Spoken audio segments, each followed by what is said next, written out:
Hello there, my name's Chris Dangerfield and welcome back to my channel. Or if you're new here, chill out, spastic, you might enjoy it and then you can subscribe.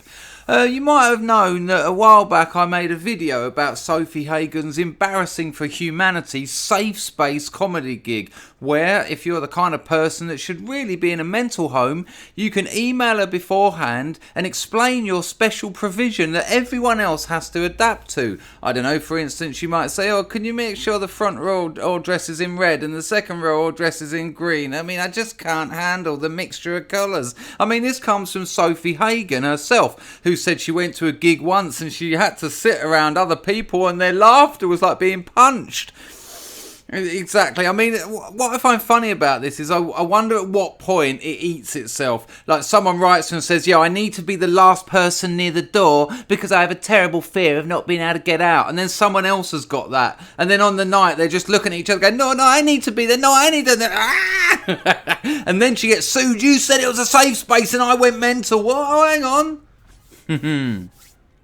There was another one in the news recently, some gig in Camden called Lolitics, which is, by the owner and promoter's own words, some kind of left-wing propaganda machine. It's got rules, it's got, in his words, a kind of enforced kindness. I mean, this is disastrous for comedy. It does not promote good comedy. These ideas come from therapy and it's where they belong. Trigger warnings and safe spaces and the majority having to accommodate the mad provisions of the individuals. Jesus Christ. These ideas come from social justice, which have exploded on university campuses around the world and fucked a lot of them up. Look at Mizzou. Look what happened in Yale. You can just keep going. Look at what happened. Look at Michigan, where the man said his preferred pronoun was His Majesty, just to fuck up their ridiculous system. Look what's going on in Toronto with Professor Jordan Peterson and Bill C-16. Bill C-16 goes on about gender identity and makes it a hate speech to criticise someone's gender identity. But as Jordan Peterson said, you can sum up gender identity in one word: fashion. It's now hate speech to criticise someone's fucking clothes. Just bizarre. And why has this stuff come out of the university and moved into places like comedy? Well, because people like feminists, like Chris Coltrane from Lolitics, like Sophie Hagen, both feminists, they've brought it. And I wouldn't have such a problem with it if I thought it would just be their two poxy little gigs, because then I wouldn't give a shit, but it won't be. Because social justice does something really strange. It posits its side of the argument as being morally and ethically superior. So when you question the delicate and dodgy foundation of their, in quotes, argument, they say, What, you don't like women? What, you don't like black people? You're like, hey, what, hang on, no, I'm just questioning. No, you fucking racist! And this is what happens. If you dare question social justice, you will be accused of being a racist, a sexist, a misogynist, a transphobe, a homophobe, just anything. Anything other than having a rational debate about it. And this is my concern, because these things, they will spread. They want them to spread. They see themselves as a movement. They call themselves, these regressive clowns, progressives. They're trying to make society better by putting these ridiculous artificial rules on everything. Because that's what it is. It's artificial. Once you put rules on a comedy gig like Lolitics, once you've etched lines in reality, no, you may not transgress that. It's artificial. It's sterile. It's barren.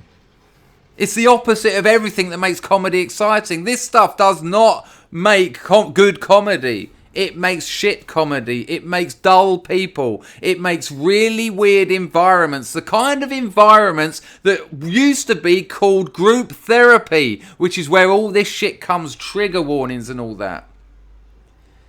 You know, in some universities now, they've banned clapping. Because it triggers. Oh no, don't clap, don't clap.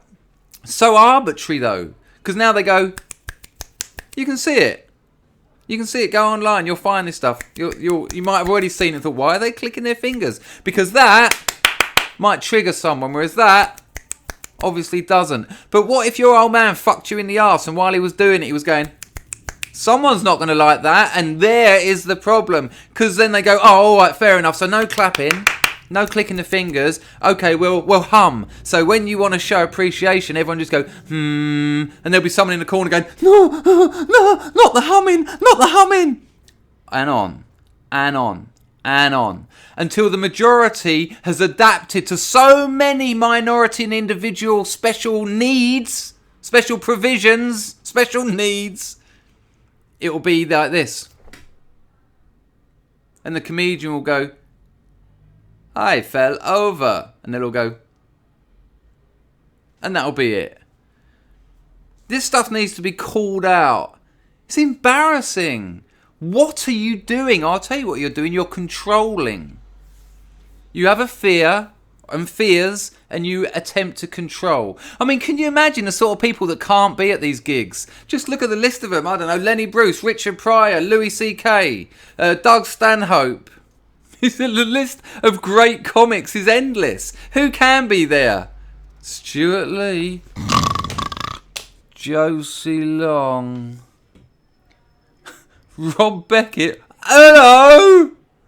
This promotes middle of the road. This promotes mediocrity. Bad ideas are absorbed by dumb people. And that's all this is. It's stupid.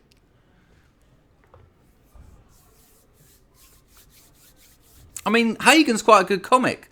I mean, I've heard all her shtick. She talks about being fat. But, you know, thin people talk about being thin. Lesbians talk about being lesbians. Homosexuals talk about homosexuality. Straight white men talk about... No, don't you dare! Don't you dare talk about straight white men! We don't want that here! No! We live in a predominantly white country where half the population is male, and heterosexuality is considered the norm because it's the majority. Not because it's better. Not because it's superior. But it's the majority. But no, how dare you talk about that? I worry, you know, this stuff is spreading. They will try and get their hands into anything. Luckily, I'm not at university anymore, so the university stuff just kind of infuriates me. But when it starts getting involved in comedy, you're my man, and I'll get proper lively on you now. It's a concern. But again, you know, like I said in my first video, when I calm down a little, but I'm like, what must it be like for these people? What must their day-to-day life be like? They live in fear. They live in fear of normal things, of standard things, of expected things, of traditional things. And they want to turn the whole of culture into a safe space. Of course they do. They won't say, oh no, it's that, we only want it here, we only want it there. No, it's invaded work long time ago. The professional realm. Everywhere must accommodate the insane provisions of a few. By definition, special needs.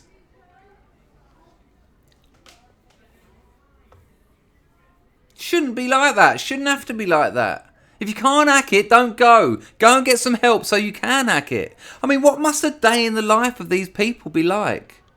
You know, life's challenging. Life's problems. Life is about solving problems, not getting reality to accommodate you. No, you have to do the growth. You have to do the work. You have to overcome your fears so that you can then engage with society.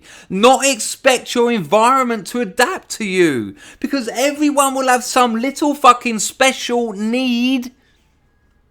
Crikey. So there's the things I wanted to add to it. Enjoy. Have a nice evening. Ciao.